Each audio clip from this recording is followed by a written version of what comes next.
வாழ்க்கையில் இழக்கக்கூடாத ஒன்றை நாம் இழந்து போகும்போது நம்முடைய விசுவாசம் ஒளிந்து போகிறது. இழக்கக்கூடாதலே மேன்மையானது. இது எல்லாத்தையும் சம்பாதிச்சிடலாம், உயிர்.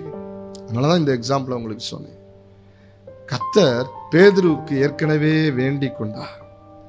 பேதுருவின் மேல் அவர் வைத்த அன்பு பேதுருவுக்காக ஏற்கனவே அவர் வேண்டிக் கொண்டார். பிரியமானவர்களே, இயேசு ஏன் நமக்கு தேவை தெரியுமா? இயேசு எனக்கு ஏன் தேவை?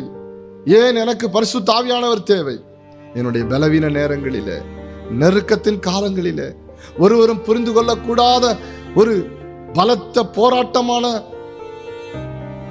வேதனையான கண்ணீரான சூழ்நிலைகளில் நான் தனித்து தவித்திருக்கும் பொழுது எனக்காக ஏற்கனவே வேண்டிக் கொண்ட ஒருவர் எனக்கு தேவைப்படுகிறார்.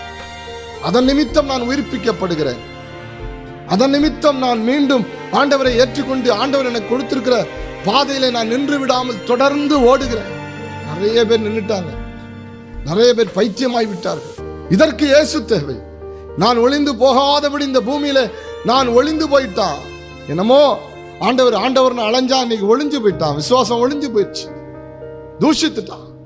இயேசுவாத ஒன்னாவதுட்டான். அப்படி என்று என் வாயிலிருந்து வார்த்தை வராதபடி எனக்காக ஜெபம் பண்ணி என் விசுவாசத்தை காத்து என்னை உறுதிப்படுத்துகிறவர் கர்த்தர்.